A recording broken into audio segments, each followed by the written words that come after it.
Order. Emily Darlington to move the motion. Thank you. It's a pleasure to serve under your chairpersonship. I want to begin today's debate with a quote from GAVI's inaugural board chair, Nelson Mandela, over 20 years ago. Life or death for a very young child too often depends on whether or not he or she is born in a country where vaccines are available or not. And it's the injustice that he spoke of that these organisations that we're talking about today, GAVI, the Global Fund, and others, have fought against since every day that it was established in 2000. This is a fight that has led to more than 1 billion children vaccinated in more than 18 million avoidable deaths prevented in low-income countries.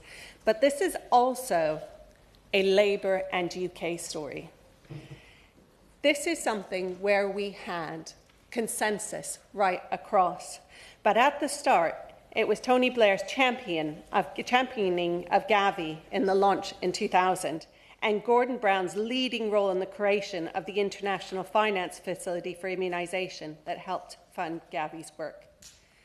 And it is our government, a Labour government, who have helped, who this organisation continues to turn to for leadership, global leadership. It is through these organisations that we've cut the combined death rate from AIDS-related illnesses, TB, malaria, by an incredible 61%, saving 65 million lives. Childhood mortality in under fives has been reduced by over 50%, and vaccine-preventable deaths by over 70% in the places where GAVI operates. And thanks to these initiatives, the coverage of key treatments for treatment of and prevention of interventions for HIV, TB and malaria. In countries where the Global Fund invests, we've seen TB coverage increase from 45% in 2010 to 70%. In 2010, the percentage of the population with access to long-lasting insecticide-treated nets to prevent malaria was only 30%. In 2023, it reached 57%. And in 2010, only 22% of people living with HIV were on antiviral retroviral therapy. In 2023, it's reached 78%. And this is the UK's legacy. We hosted the first replenishment fund for GAVI in 2011, and we hosted the last one in 2020. And we will be co-hosting the Global Fund replenishment this year alongside South Africa. So this isn't just about helping these other countries. This is actually about the UK's own soft power, our own security, and the resilience of the NHS. And let's talk a bit more about the UK contribution, because it's not just the government's contribution, it's actually the contribution of amazing life sciences companies here in the UK. The UK Vaccine Network helped develop life-saving vaccines such as malaria and the Oxford AstraZeneca COVID-19 vaccines, which have both been procured and rolled out by GAVI worldwide. Between 2016 and 2022, we invested £134 million to develop new vaccines for epidemic-prone diseases. An additional £103.5 million committed in 2023 to support affordable vaccine development. The investments that have been supported, including the COVID-19 AstraZeneca vaccine, RTSS and malaria vaccine, have delivered the COVID vaccine 3 billion doses supplied globally, estimated to save over 6 million lives in the first year of rollout, distributed... Yes. I'm grateful for my honourable member friend for giving way and for securing this very important debate. Will she agree with me that it is work in malaria vaccines and these sorts of things, which has then enabled us to move quickly when COVID and other infections occurred. And actually, it's these investigations into neglected diseases which has really been the springboard for many other diseases that threaten the entire world. My honourable friend is very, very right. Actually, it is through programmes like this that we develop the expertise and the ability to rapidly create RNA-based vaccines that led to the creation of our own vaccines here in the UK, allowed us not only to protect our own population, but allowed us also to contribute to protecting biosecurity globally by ensuring the fast spread of those vaccines. And actually, when you talk about malaria, it's the RTSS malaria vaccine, 18 million doses created here in the UK that have been allocated to 12 African countries. We've administered over 1.7 million children in pilot countries, and we've been able to reduce those malarial cases. And as climate change hits, we know malaria is moving north. So again, this isn't just about protecting children in those countries, it's protecting children here at home. I'd just like to share some of the quotes that were sent to me when scientists at AstraZeneca heard that we were doing this debate, and they just wanted to send a clear message. Sandy Douglas at the University of Oxford, who is one of the 6 scientists who created the COVID-19 vaccine created by AstraZeneca, said, "GAVI brings Britain's scientific leadership to the world, and this brings investment back into the UK's world-leading research, generating a virtuous cycle of innovation." Also, GSK have reached out and wanted their voice heard in today's debate. And they said, UK life sciences are critical economic driver to improve health and outcomes and transform lives in the UK and around the world, including in the global south. Scientific innovation underpins national and global health security and economic prosperity at a time of growing uncertainty. GSK and its HIV business are proud of the contribution we make to deliver these priorities. And most importantly, they say, the UK's 2025 investment in GAVI and the Global Fund will be critical in building long-term sustainable access to health technologies at scale.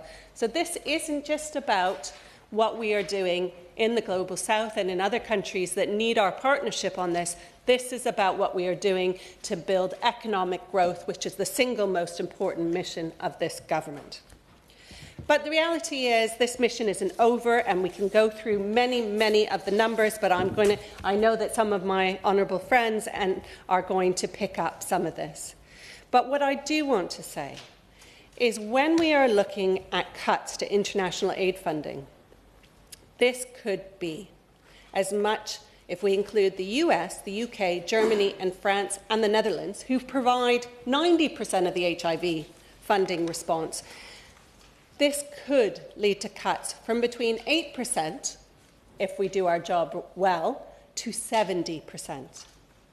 And the modelling done by the Burnett Institute estimates that that would result in between 4.4 to 10.8 million additional new HIV cases by 2030, and between 770,000 to 2.9 million HIV-related deaths in children and adults by 2030. Absolutely. Thank you, Ms. Jardine. My honourable friend is making an excellent speech, and I congratulate her on securing today's debate. GAVI has obviously been one of the most successful ever development initiatives, with over 1 billion children being routinely immunised against some of the world's deadliest diseases. Despite GAVI's success, over 1.5 million children still continue to die from vaccine-preventable diseases. Does she agree with me that the UK needs to show leadership in ensuring that immunisation remains a funding priority for the UK, and that the government, as a board member and as a strong donor, should continue to fund GAVI and prioritise life-saving vaccinations? I thank my honourable friend. I absolutely do agree. It reminds me of something my gran always said to me. She said, if you don't have your health, what do you have? And I know it sounds quite meet, but it's something we all understand. If you don't have your health, we cannot talk about improving the economies in countries around the world. We cannot talk about improving our global security around the world. If you don't have your health, what do you have? And this is why this is such a crucial initiative. We also know that these diseases cross borders. Milton Keynes has some of the highest HIV rates in the UK. And from my perspective, what we're talking about today is also about protecting our constituents. If we can reach the levels that we need to in terms of HIV transmission, we are protecting the UK population as well.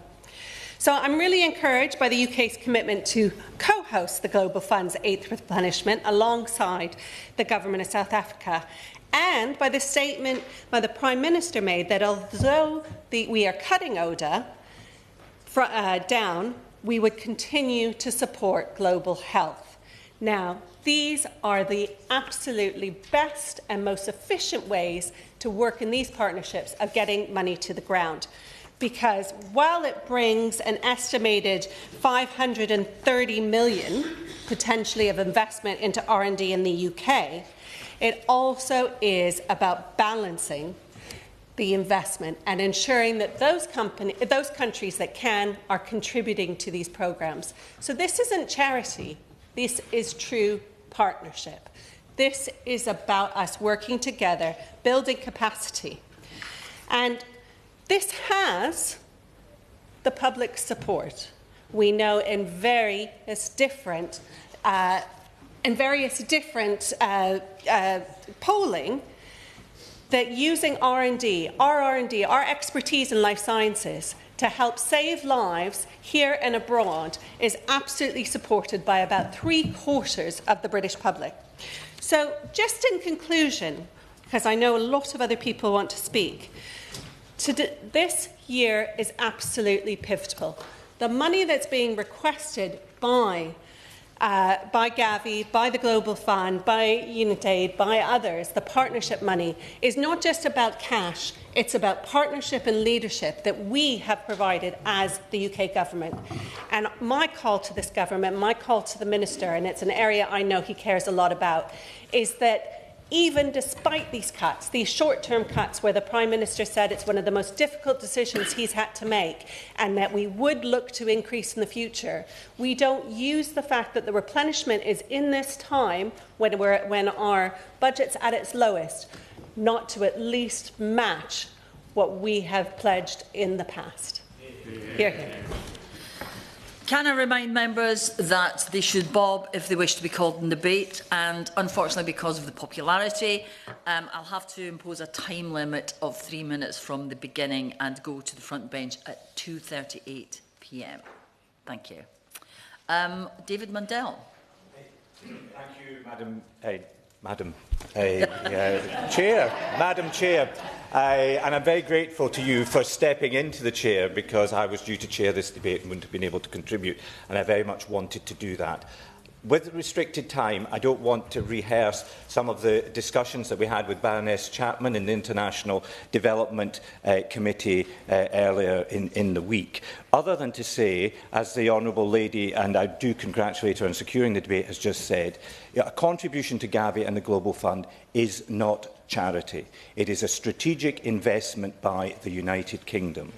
And whilst we have to just deal with the reality, as the Minister's colleague set out, that these cuts are happening, and then we have to make the case as to what should happen in that environment. And I've always believed that aid spending should have maximum impact and have maximum returns. And moreover, it should be in keeping with public expectations of food in bellies and shots in arms. And both the Global Fund and GAVI deliver that. GAVI, as the Honourable Gentleman said, has immunised over 1 billion children, reducing vaccine-preventable child deaths by 70% in the 78 low-income countries it operates in. That is 18.8 million lives saved, children who are growing up healthy, going to school and contributing to their communities. And that is a huge impact delivered from that contribution. Likewise, the Global Fund has saved an estimated 65 million lives since 2002. It has cut the combined death rate from AIDS, TB and malaria by 61%. These are staggering achievements and should not be discounted. Indeed, GAVI and the Global Fund are two of the most successful and impactful health programmes in history. Clearly, they meet the requirement for maximum impact and return. They are, though, only possible because of sustained, coordinated international investment. Alongside Unit Aid, they are part of a habitat of organisations that have sustained progress in our understanding of our diseases, our ability to deploy medicines and improve health systems. So I join with the Honourable Lady in encouraging the Minister to sustain the existing contributions to both GAVI and the Global Fund. He will be aware that in the last Parliament I lobbied my own government very, very hard to get that £1 billion into the Global Fund. Let's keep it at least at that and keep the contribution to GAVI. They make a difference. Hear, hear. Steve Race. Thank you. It's a pleasure to serve under your Cheshire and congratulate my honourable friend for Milton Keynes North. Central for securing this debate. I refer members to my register of interests. Alongside the Right Honourable Member for Dumfriesshire, Clydesdale and Tweedale, I'm proud to co-chair the All-Party Parliamentary Group on Nutrition for Development. Nutrition and immunisation are closely linked. Children with poor nutrition are often those who are most vulnerable to infectious diseases and need protection from vaccines, yet vaccines are less effective in children who are malnourished and often don't trigger strong immunity. The children that specialised immunisation programmes are trying to reach are also the least likely to have access to food and nutrition services. Immunisation has the most impact when it's delivered alongside other interventions and integrated into primary health systems. By addressing both undernutrition and under-immunisation simultaneously, we can significantly improve both health outcomes and vaccine efficacy, as well as provide interventions in the most cost-effective way.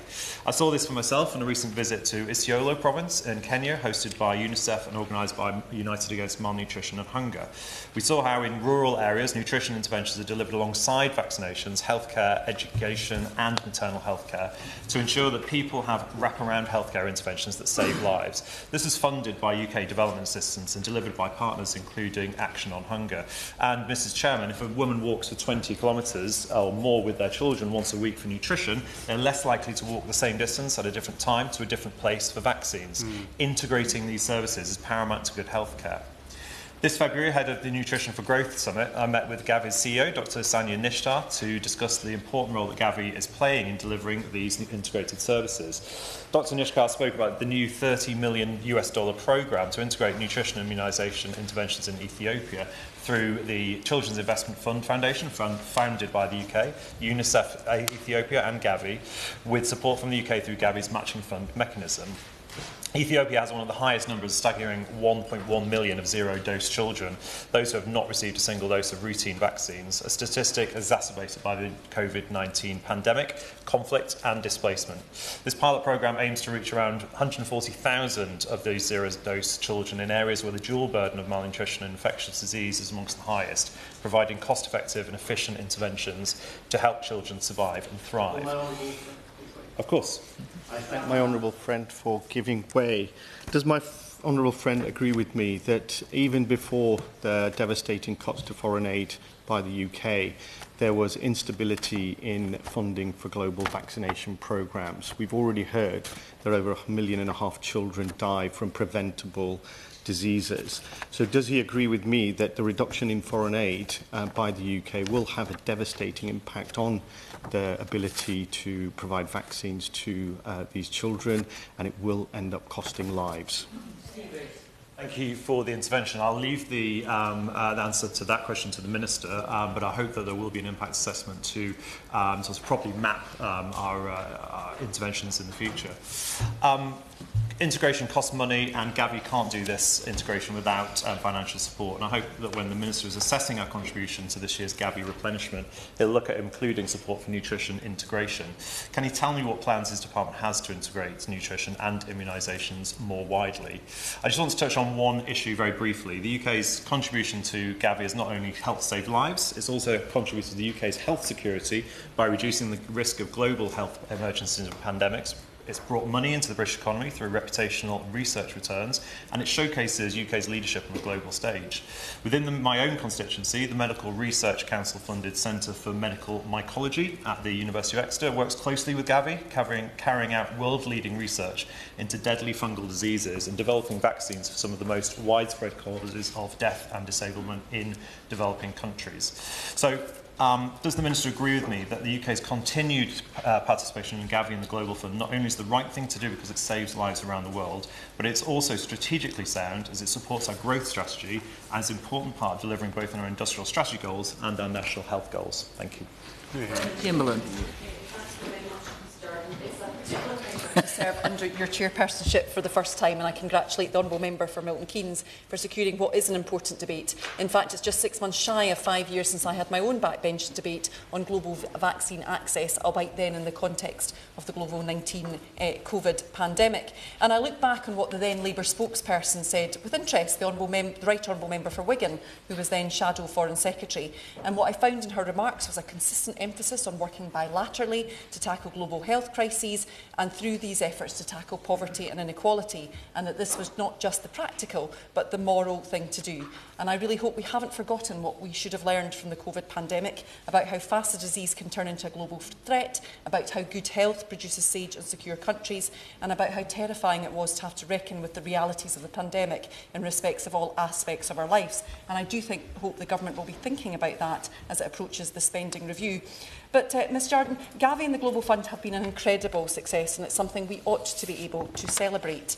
The UK has been a leading force in these efforts on the international stage, and this is something that we can be proud of. And it is something that bolsters our reputation, our standing, and it forms part of our global soft power. The need to fund these programmes won't last forever. 15 years ago, lower income countries were only able to fund on average 10% of the costs of their vaccine programmes. And over the next 5 years, it's estimated that they will cover up to 40% of the costs on average. Some countries are already there, with Indonesia now a donor to GAVI rather than a recipient. And let's not forget, Ms Jardine, that we need the world to be vaccinated. Disease knows no borders. Disease leads to poverty, which leads to global instability. We also have seen the more immediate and direct effects from global vaccine and treatment availability through the demand and the growth of our life sector sciences back here at home. And I'd like the Minister to tell me that that isn't the sort of growth that this Government is looking for. These investments benefit us up and down the UK. And in my own constituency, the University of St Andrews reported just last month that the Department for Infection and Global Health Division was awarded career funding on identifying new therapeutic strategies for infectious diseases. But, Ms Jardine, I've almost reached the end of my remarks, but I do have to mention the elephant in the room, the shrinking ODA budget. I have read the statistics, as others have here, that spending on GAVI and Global Fund gives some of the best financial returns on spending. And just a few weeks ago, I attended a meeting here in Parliament with the Chief Executive of the World Bank. He was clear that his role and that of his organisation is to create opportunities in the Global South to develop their economies and reduce emigration from them. And given the Government's other priorities, such as immigration, investing in multilateral ODA activities makes sense. So I really urge the Minister to look again at that cut, how long it is needed for, and that they will be engaging openly with the One Campaign's pre-action letter questioning legality of the current cut to point 3. Thank you.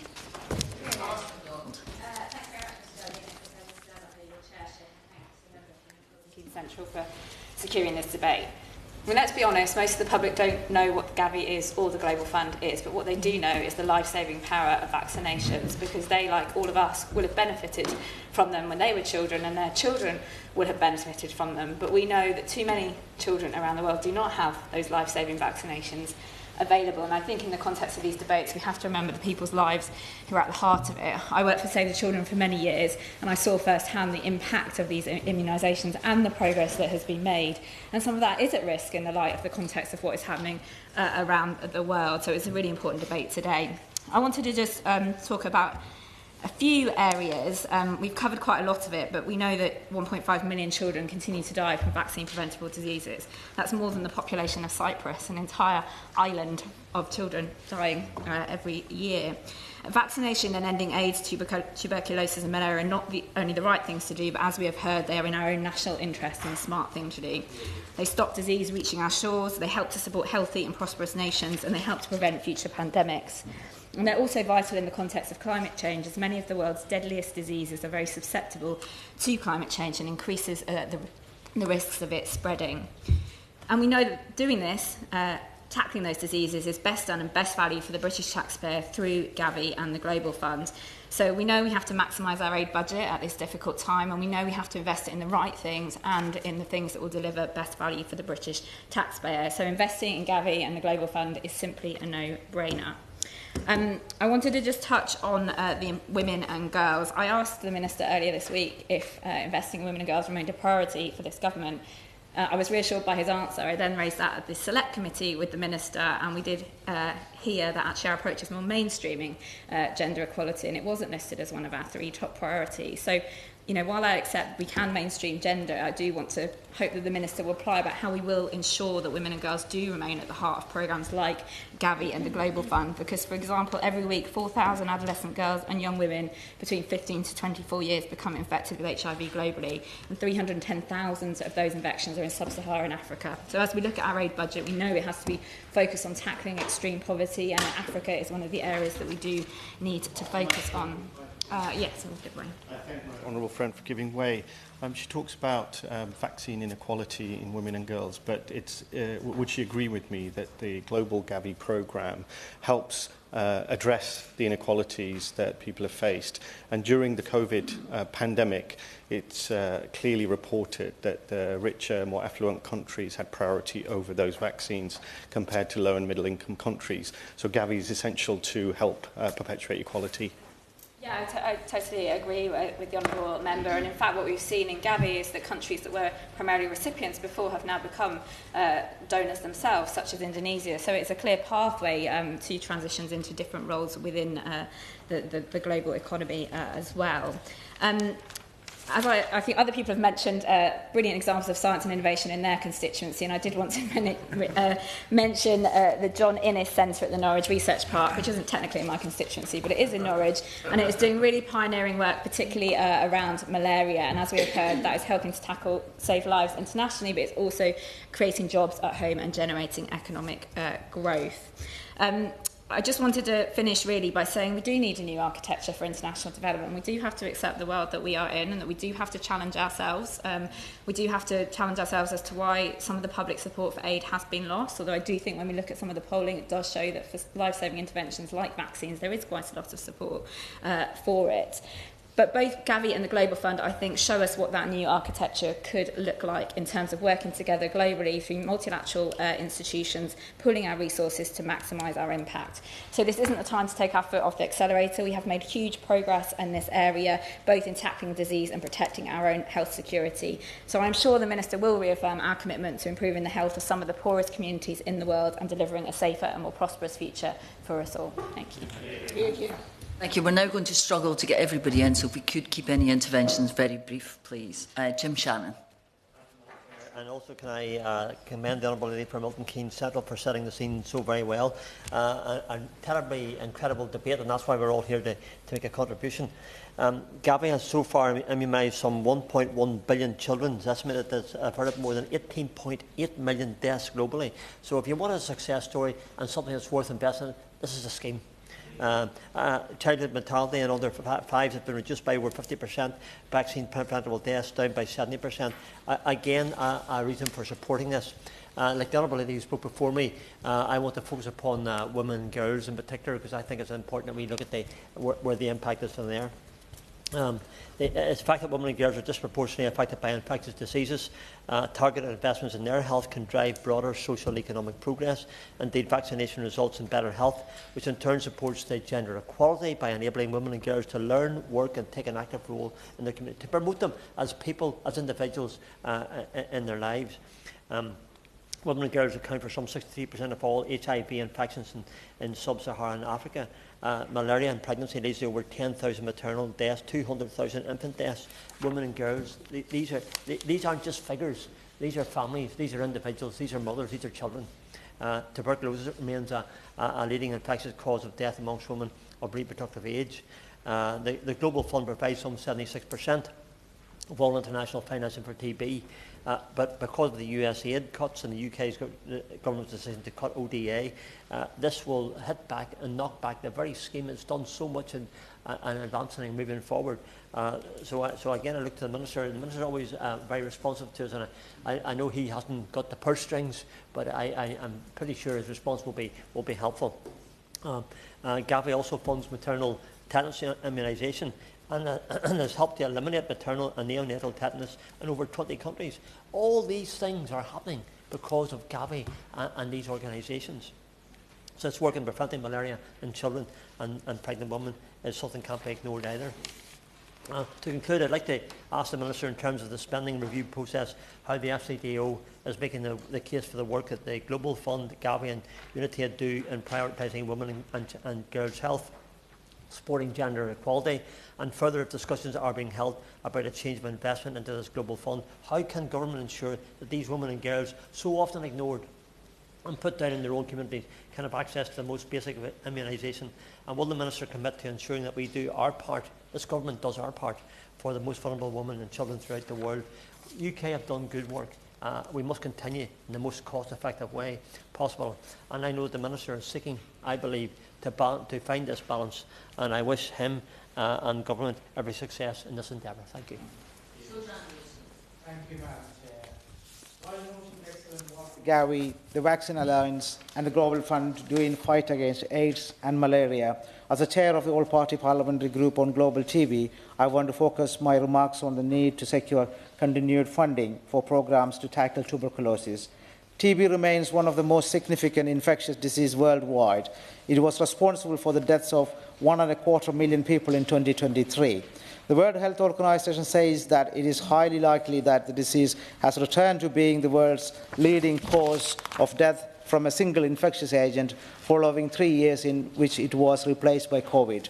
TB is, of course, a preventable and curable disease, but if it is not treated, someone who has active TB can spread the disease to as many as 20 people each year. As we saw with how quickly COVID spread across the globe, today's globalized world means that ending TB is critically important for all of us.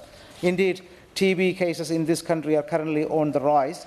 As we heard at the meeting of the APPG earlier this week, the latest figures indicate that last year there was a 13% increase in the number of reported cases in England. This takes TB numbers above pre-COVID-19 levels and reverses the previous downward trend. The latest figures also show that the city of Leicester is the place that has the highest rates of TB, overtaking the borough of Newham in London. Although the focus of this afternoon's debate is on global health, it is worth reflecting that this government has inherited a steady increase in the number of TB cases domestically since 2020. It is therefore in our own interest to continue to work to eradicate TB. As the leading international funder for TB programs, the Global Fund is a critical partner in helping to achieve the goal of finding and treating 45 million between 2023 and 2027. Missing people with TB, people who are not diagnosed, treated or reported, are a major challenge in the fight against the disease and help to contribute to drug-resistant TB. As drug-resistant TB does not respond to standard first-line antibiotics, treating it is costlier, complex and more prolonged. It can take 3 to 4 times as long. However, if the case numbers of drug-resistant TB continues to increase, it could eventually pose a dangerous risk to global health security, including to high-income countries. As it is the largest external source of financing for the drug-resistant TB responses in low- and middle-income countries, the work of the Global Fund in this area is so important. Work has been done to safeguard the decades of progress that has been made in the fight against the disease. And thanks to the work of the Global Fund, 7.1 million people with TB were diagnosed and treated in 2023. I therefore ask the Minister to reassure this House that this government will continue to fund Global Fund to eradicate TB from the globe. Ryan Matthews. Thank you, Madam Jardine, and it's a pleasure to serve under your chairship. And thank you also to the Honourable Member for Milton Keynes for bringing this vital debate. The Global Fund to fight AIDS, tuberculosis and malaria has saved over 65 million lives since its inception and remains one of the most effective mechanisms we have to combat infectious diseases worldwide. Diseases whose death toll continues to rise every year, especially in some of the world's poorest regions. GAVI supports immunisation and vaccination of almost half the world's children and has prevented over 18.8 million deaths across the world. The United Kingdom has historically stood at the forefront of global health, from pioneering the invention of the vaccine and life-saving medications to supporting the NHS. Our commitment to science and health has shaped the world over. Continuing our support for GAVI and the Global Fund is not only morally correct, it's strategically wise. Why? Because disease knows no boundaries. We all learned that lesson with COVID. Infectious diseases do not only cause individual tragedy, they threaten global development and stability. They rock economies to their core. When we invest in global health systems and these organisations, we don't just save lives abroad, we protect our citizens, our constituents, by preventing future outbreaks, strengthening early warning systems and developing research that will benefit everyone. Every penny that the UK invests in GAVI and the Global Fund yields incredible returns. It provides antiretroviral therapy for people living with TB and HIV, creates global stockpiles of vaccines for Ebola, cholera and yellow fever so that any emerging pandemic can be stamped out quickly, and mosquito nets to protect children while they sleep. They help build and strengthen health systems, empower communities and promote gender equality. That it gives people a chance to live and work without risk of needless infection. Failing to fund these two vital organisations would risk reversing decades of progress that have been made. It risks letting preventable diseases kill thousands of people each year. And if we step up and maintain our support, the UK will send a clear message that we will not turn our back and that we believe in a society where no one has to die from a disease that we can treat. Jonas Salk, the inventor of the polio vaccine, said that the reward for work well done is the opportunity to do more. Let's help GAVI and the Global Alliance do more. Thank you. Tim Rocker. Thank you, Madam Chair. It's a pleasure to serve under your chairship, and thank you to my honourable friend for securing today's debate. I want to speak in strong support of continued investment in these organisations, but particularly the Global Fund to fight AIDS, tuberculosis and malaria. A partnership, as my honourable friend said, that stands as one of the most impactful in global health history. Since its founding in 2002, the Global Fund has saved more than 50 million lives. That's 50 million mothers, fathers and children who are alive today because of international collaboration, targeted investment and shared resolve. The death rate from AIDS, TB and malaria has been halved in the countries where the fund operates, and that is a success that we should all be proud of. And in an era, as colleagues have mentioned, where it seems that global cooperation is going out of fashion, here is a living, breathing example of its work. And the UK has played a major role in that success, but as people have said, with the next replenishment fast approaching, we must reaffirm that commitment because the needs remain urgent and the case for investment remains overwhelmingly strong. Now, I'm proud that the fund has been a cross-party endeavour, but I want to acknowledge, as my honourable friend did, the crucial role Labour has played in establishing and supporting it. It was under Tony Blair that the UK helped found the fund in 2002, recognising that tackling the world's deadliest diseases required global leadership. And under Gordon Brown, leadership as both Chancellor and later as Prime Minister, the UK strengthened its support with a focus on long-term funding and international cooperation. And that legacy is one of action, compassion and multilateralism that I know we will all want to uphold today. Like other colleagues, I want to speak for a moment about my constituency and its role in this, about Macclesfield, a town I'm proud to represent, and people will know it's a thriving town with a brilliant grassroots arts and culture scene nestled on the edge of the Peak District, but it's also a key centre for UK life sciences, with AstraZeneca, the major employer in Macclesfield, playing a vital role in the production and distribution of life-saving medicines. But their contribution goes beyond local jobs. They've supported the wider global health agenda, in particular working on the COVID vaccine and other initiatives to improve treatments in low and middle-income countries. And we know that our life sciences sector across the country, anchored by companies like AstraZeneca, benefit from the innovation, data sharing and global networks that initiatives like the Global Fund foster. This is what you call win-win. And let's not forget that the diseases we're talking about have not gone away. TB, as my honourable friend has pointed out, is one of the world's deadliest infectious diseases. Malaria continues to kill a child nearly every minute. AIDS, whilst more manageable, still devastates millions of families. So, Chair, our support is as important as it ever was. I urge all of us, and especially the Government, to continue to recognise the enormous value of the fund. And from the laboratories of Macclesfield to the clinics of Malawi, let's continue to make a difference. Yeah. Thank you. Apologies, I will have to now reduce the time limit to 2 minutes. Laura Kirk-Smith, please.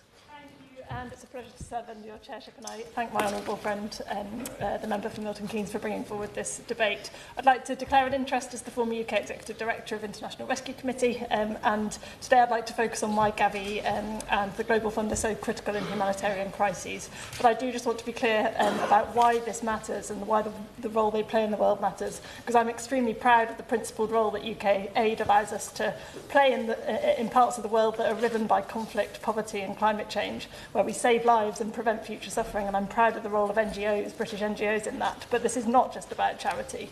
This is about global stability and security, and in turn our own stability and security.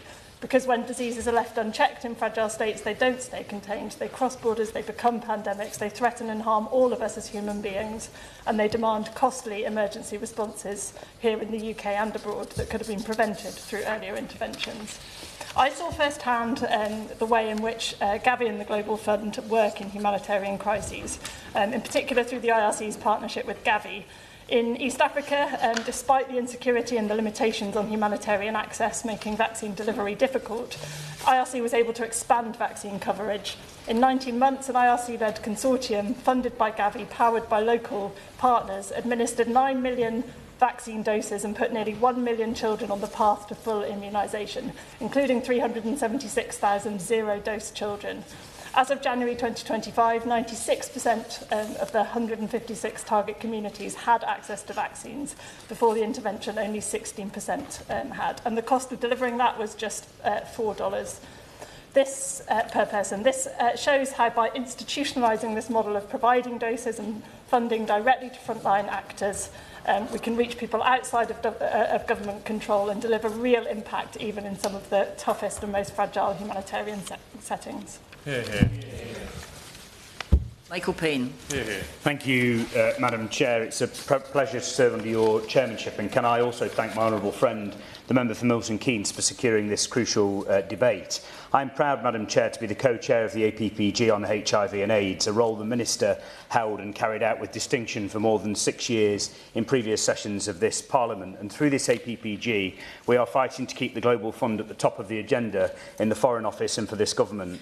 At a reception in this place a few weeks ago, I was inspired that we were joined by so many people who have spent so much of their time fighting for the Global Fund and the critical work that it does. And I was particularly delighted that we were joined by the Minister in the Foreign and Commonwealth Development Office, Catherine West MP, a demonstration of the UK's commitment to this cause. We were also joined by the Deputy High Commissioner, Dineo Matloko, from the South African High Commission, likewise demonstrating South Africa's resolve. Madam Chair, as has been said earlier, since its inception in 2002, the Global Fund has helped save 65 million lives around the world. And if we are to continue to save lives from treatable diseases, the Global Fund must be replenished with critically needed funds this year.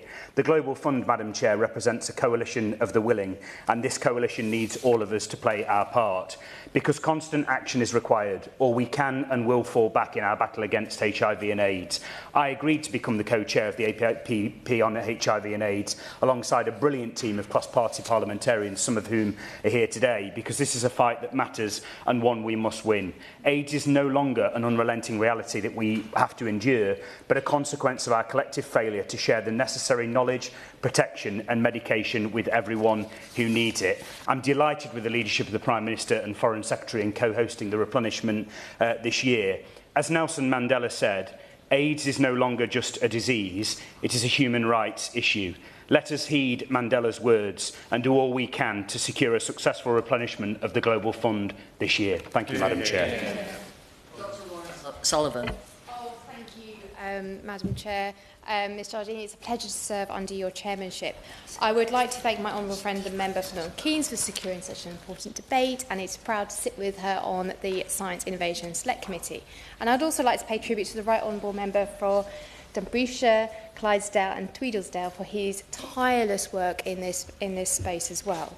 Before I became a Member of Parliament, I was a scientist. I worked on neglected diseases, in particular human African trypanosomiasis, also known as sleeping sickness, where I made a diagnostic test field ready and is out there diagnosing people as we speak.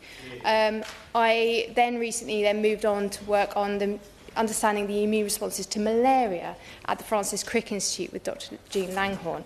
And on a recent visit to the Liverpool School of Hygiene and Tropical Medicine, we saw there the amazing science and innovation, lymphatic filomyces, and potentially using a device like this to be able to detect it. That is now being looked at for diabetes. So again, it just builds on the amazing work that we have science in this country. In a recent report, the impact of global health collaboration with the London School of Tropical Medicine showed that it generates a global societal return of £1.4 trillion. And that's £7.7 billion to this economy in the UK. So this is not just about protecting and saving lives across the globe. This is about our industry here in the UK. Now, malaria has been eliminated in 9 countries since 2015. It is incredible. We must go further. We can get the job done. So please, let's replenish that fund. Thank you. Sam Rushworth. Thank you. And can I thank my honourable friend, member for Milton Keynes Central, for securing this debate. I'm here to speak on behalf of constituents in Bishop Auckland who've asked me to call on the government to continue Britain's global leadership in fighting and eradicating killer diseases.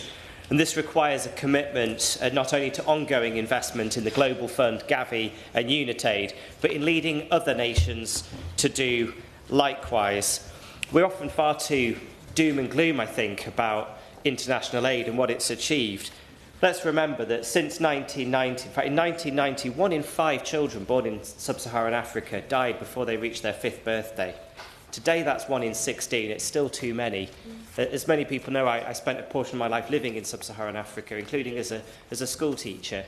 My own eyes have wet my pillow at night as one of my students died from a preventable illness because they weren't able to access the treatment that they needed. And when I multiply that by the millions of children who've had that fate, what a tragic loss for the world. And as impressive as the lives saved, and let's be clear about this, a GAVI-supported country a child born in a GAVI-supported country is 70% less likely to die from a vaccine-preventable disease before their 5th birthday. The Global Fund, we know, has saved 65 million lives, and as impressive as that is the investment that this brings to Britain by supporting British science. And may I just say to the Minister, let's not roll back the progress of a quarter of a century. Democrat spokesperson Monica Harding. Thank you, Chair. It is indeed an honour to serve under your chairship, and I want to congratulate the member for Milton Keynes Central for securing this debate. This year, as both GAVI, the Vaccine Alliance, and the Global Fund conduct their funding replenishments, it is more important than ever that we consider the indispensable value of their work, both for Britain and for the world. Since its inception at the beginning of the millennium, GAVI has immunised more than 1 million children and saved in the region of 20 million lives. The UK was one of the Alliance's founders and have since constituted the largest single sovereign donor. The Global Fund, in its short existence, has succeeded in driving down the death rates across AIDS, TB and malaria by 61%, saving 65 million lives. That is close to the entire population of this country and would not have been achieved without British support, which manifested most recently in a £1 billion pledge to the Global Fund's 7th replenishment. This money is likely to avert around 1 million deaths. We have made so much progress, eliminating many diseases in some countries and reaching the edge of success in others. However, the work of GAVI and the Global Fund is being placed at risk by short-sighted cuts to international development spending. President Trump has gutted USAID, shattered the fund which fights HIV and AIDS, and is also poised to eliminate much American funding for global immunisation efforts. And following this playbook, this government has now decided to slash British development spending to 0.3% of our GNI, its lowest level this century. I still remember, as do many others, the optimism of the last Labour government who pledged to make poverty history and who funded GAVI and the Global Fund when they were created. This government has rejected so much of the proud 1997 legacy, and they must not do so when it comes to global health. So I hope they put money behind their pledge to prioritise global health and vaccination that they have asserted. There are so many strong and resonant moral arguments for Britain. But at the same time, the fight against disease serves concrete British interests. And the war against infection is currently facing an alignment of factors that make victory even more challenging than ever. Climate change is amplifying disease risk. Higher temperatures are opening up regions to mosquitoes, and the incidence of dangerous weather conditions is on the rise. Pakistan's catastrophic 2022 floods, for example, have since led to an almost 7 million additional malaria cases. And at the same time, the disturbing spread and intensification of conflict across the globe is impeding efforts to treat and prevent disease. Increasingly, civilian populations are being deliberately cut off from aid, and healthcare facilities are not only being disrupted, they are being targeted. And in consequence, we are seeing the return of once controlled diseases like polio and upticks in those like cholera, which emerge from degraded sanitary infrastructure. Why does this matter for Britain? Because, as we have heard, disease does not respect borders. Since COVID, all of us are only too aware that disease can reach our shores, putting both our NHS and our health security at risk. And resistance, particularly in strains of TB and malaria, is an increasing threat. Both GAVI and the Global Fund are working on the development and deployment of new generations of TB vaccines, even in the face of these new headwinds. Existing interventions for fighting malaria are also seeing their efficacy decline in the face of insecticide and drug resistance.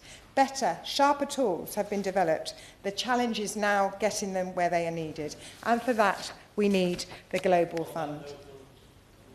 I will give way. Iqbal Mohammed. Honourable member give way. With my work before I came into this place in pharmaceutical industry and the whole safety, efficacy and regulatory compliance, does the member agree with me that the leadership role that the UK has played to date is not just limited to financial contributions and support, but it ensures that the vaccines that are rolled out in third world and low to middle income countries are as safe as they can be? I absolutely agree with my honourable friend, and I was about to come to the trade benefit, the economic benefits of GAVI and the Global Fund.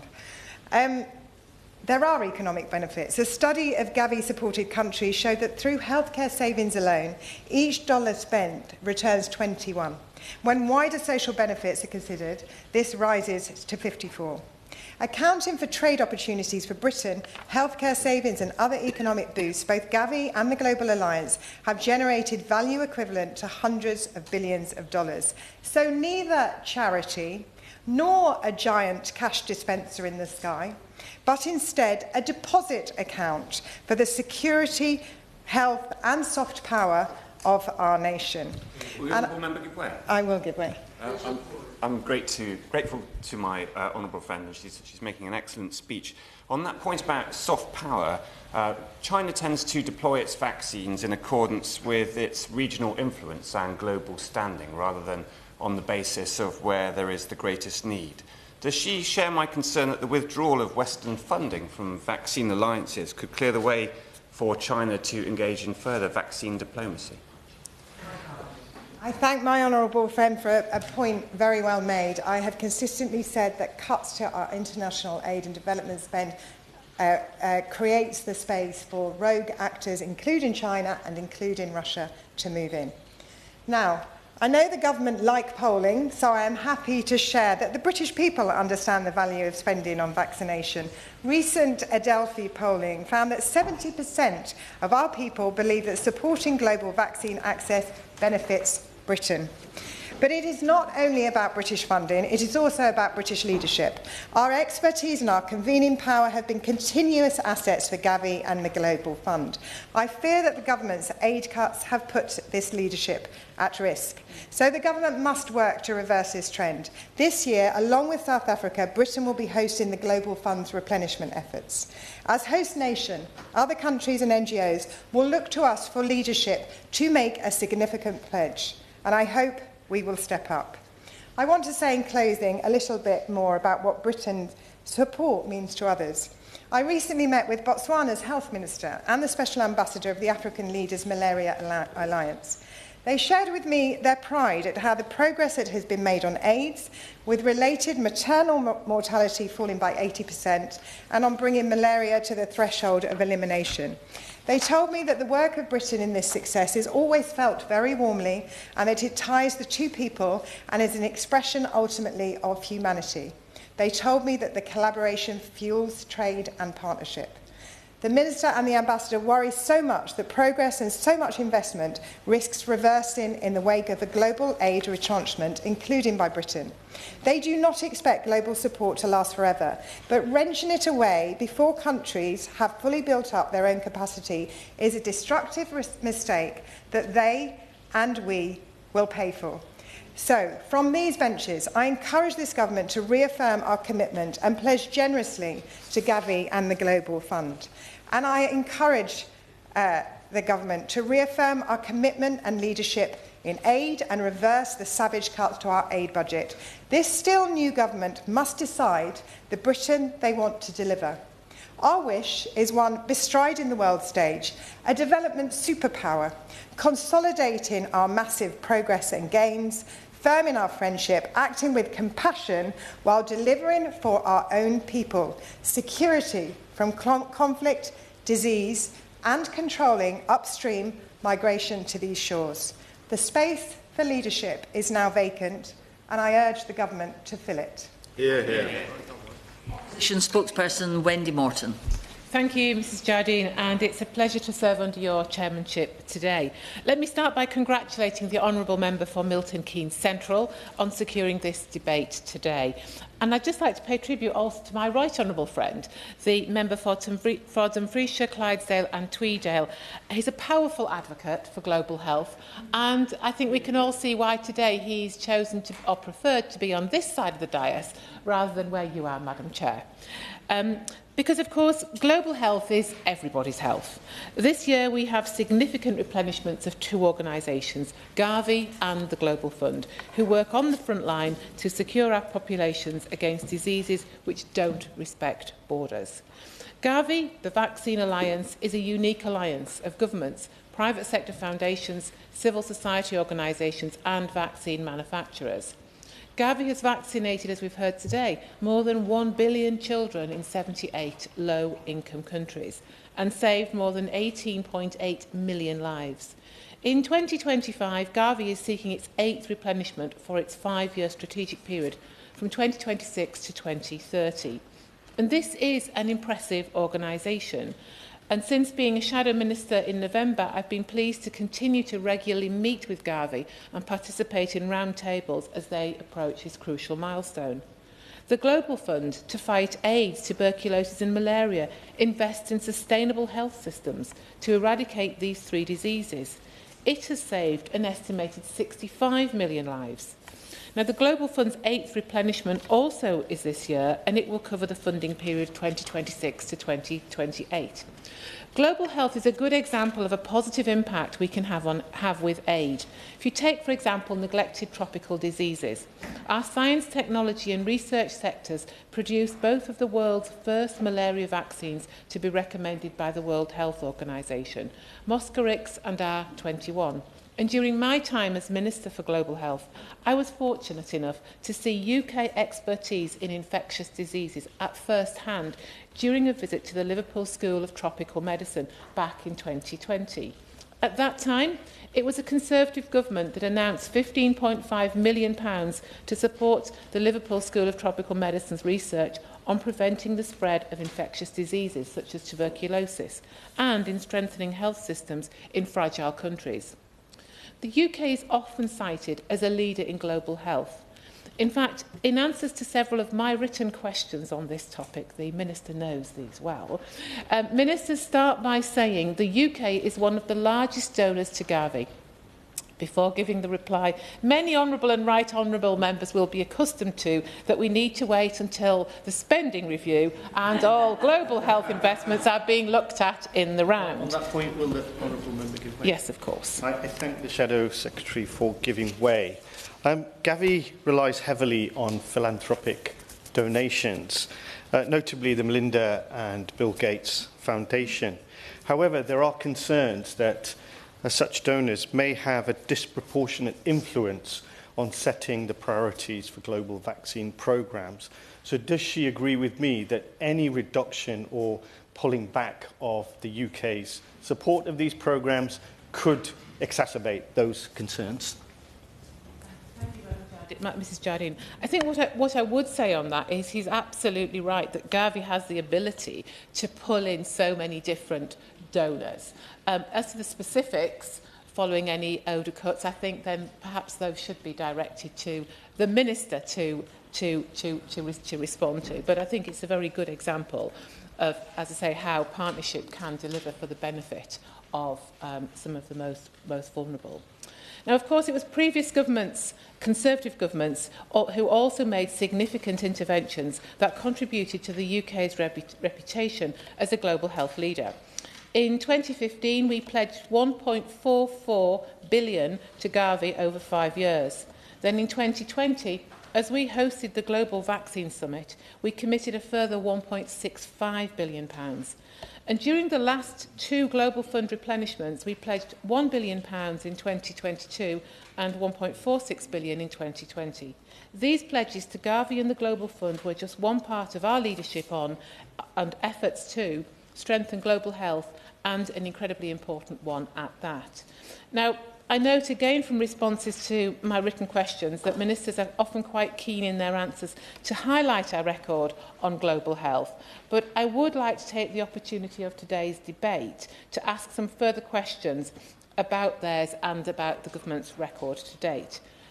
Following the reduction in ODA to 0.3% of GNI, I'd like to ask the Minister, what does global health now look like at the strategic level of the FCDO? I think it would be helpful to us all to know where the priorities will be and if the government plans to continue the emphasis on multilateral NGOs such as GAVI and the Global Fund, or if other models are to be considered. Although the approach to global health may be changing under this Labour government, we still have the replenishments for GAVI and the Global Fund rapidly approaching. In fact, GAVI is literally weeks away.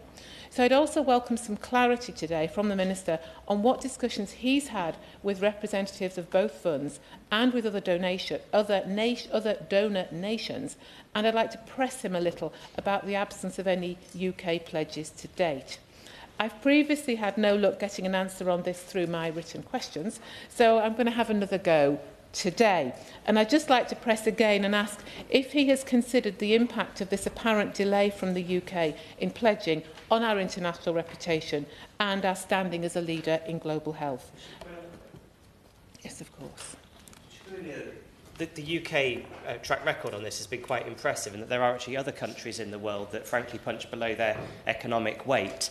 And so it's not just about the UK contribution, but also about the role that we play in making sure that other countries shoulder their burden. The honourable gentleman is absolutely right, and I recall during the last pledging, the replenishment, there were so many conversations going on to encourage other countries and other partners to step up to the plate, and that's why where the UK's leadership role really did have an impact at that time. But I'd also like to ask as well, in a similar vein, what is the potential impact on other countries making pledges?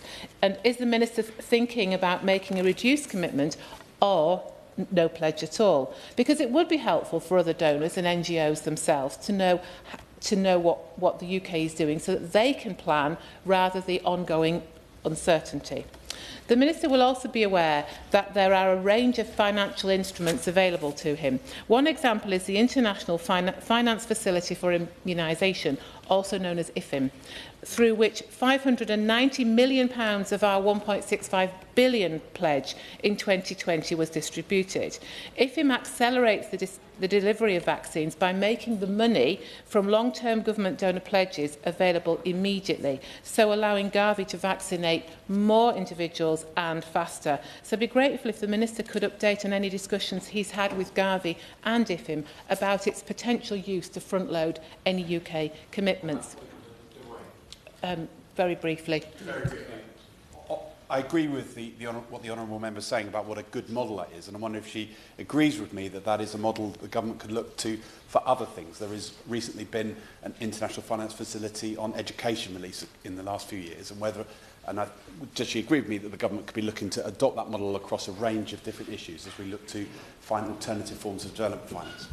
I think that's a really interesting point, because if IFIM has proven what you can do, sort of working with other with instruments, so I would hope that the government will look at what the options are. But again, I'm sure the Minister will be able to share. It's not for me to answer what the government should be doing, but perhaps the Minister, in his summing up, may take a view on that. So as I start to bring my comments to a conclusion, the global landscape of development is changing. We can see that across the rest of the world. For example, the US, for so long an important anchor donor for a number of global health initiatives, has made dramatic reductions to US AID. So I'd be helpful to know what discussions the Minister has had with US counterparts and other donor countries about coordinating our efforts so that we can maximise value for money in the global health spend.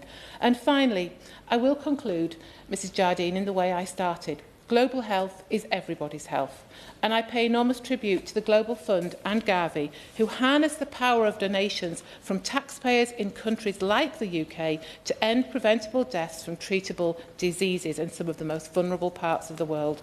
Global health may sometimes seem like an abstract concept, but we only have to look back on recent history to see that infectious diseases do not respect borders, and global solutions are needed to keep us all safe. Minister Dozy. Well, thank you, Ms Jardine, and it's a genuine pleasure to serve under your chairpersonship, and indeed to be able to respond to such a passionate and well-attended debate on a subject that many of the members here will know is close to my own heart. And I'm particularly grateful to my honourable friend, the member for Milton Keynes Central, for securing this debate. She, of course, as well as being an excellent representative of Milton Keynes, has many connections with me, indeed my own constituency in Penarth, and I too have connections with Milton Keynes. That link with this debate, because it was in Milton Keynes that I first worked for World Vision, the international humanitarian and development NGO, and particularly worked on the issues of HIV and AIDS, and saw for myself on a visit with them back in the early 2000s in Malawi, in very, very different times when we hadn't made some of the progress that we've made today, the devastating impact that HIV AIDS was having on communities in southern Africa. And I remember sitting with a woman in a village who had had to take on the children of her sister, having lost her sister in her 20s, and then struggling to make ends meet, and then taking on the children of her sibling on top of that as well. Really stark stuff that I will never forget. But also in my own career worked on these issues, and indeed was at one of the early launches of the IFIM bonds with Gordon Brown, and many of the other efforts that she rightly points to that we should be very proud of under the last Labour government. And indeed too, I served as the co-chair of the All-Party Group on HIV and AIDS, and it's fantastic to see some of my successors in that role. One of Parliament's longest all-party groups, and one of the most impactful, I can genuinely say, over many, many decades, and still doing important work today. So this is absolutely a timely moment with the GAVI and Global Fund replenishments coming up this year, and I'm hugely grateful to all of the contributions and input that members have made today. I can absolutely assure that the government hears them. They're being communicated with my colleague Minister Chapman in the other place, and then we will look very closely at a number of the points that have been raised today, because we should indeed be very, very proud of our remarkable achievements over the last 20 years, and we must maintain maintain this positive trajectory, including increasing life expectancy and stopping the spread of pandemics. Has been said many times, disease respects no borders, and of course it has a devastating impact not only on lives but also on economies. And indeed, of course, that life-saving research also has a benefit economically, as many honourable members have pointed out. So I can confirm, Dr Hook, the UK will continue to champion global health anchored by the Sustainable Development Goals as our lodestar, and our partnerships with GAVI and the Global Fund are crucial in maintaining and accelerating progress. Of course, we are founding members and committed supporters of both organisations. The Global Fund plays a crucial role, and I've worked with it on many times in the past in strengthening health systems and combating HIV and AIDS, TB and malaria. And of course, it also supports the UK's goal to end all new HIV cases in England by 2030, and indeed efforts across the United Kingdom in that regard. Malaria, which has been rightly referred to, which primarily affects women and children, puts a significant strain on health systems and hinders economic growth. Nigeria, for example, accounts for more than a quarter of global malaria cases and loses more than $8 billion annually to the disease, as well as the devastating impact on lives and families. Our partnership with the Global Fund demonstrates the importance we place on working in partnership with others around the world and in the Global South. And together we've saved a remarkable 65 million lives and reduced deaths by AIDS, TB and malaria by more than 60%. And we've also built more resilient and sustainable health systems and accelerated progress towards universal healthcare coverage. On GAVI, also a hugely important organisation that I've had the pleasure of seeing the work of both in this country and elsewhere. This is, of course, a public-private partnership with national governments, the WHO, UNICEF and civil society, and of course that's critical. Those connections were spoken of by many members in procuring and providing affordable vaccines. And through GAVI, more than half the world's children are now vaccinated against some of the world's deadliest diseases like measles, malaria and meningitis, saving more than 18 million lives. And it's been pointed out that today a child born in a GAVI-supported country is 70% less likely to die from a vaccine-preventable disease before their 5th birthday than before the existence of that crucial alliance. And of course, every investment brings economic benefits too. For every pound in investment in immunisation, we see £54 in wider economic benefits. So we're working with GAVI and with other donors, including the Gates Foundation, to reach more children with life-saving vaccines than ever before. And of course, the investments in GAVI and the Global Fund also drive real innovation, Dr Hook.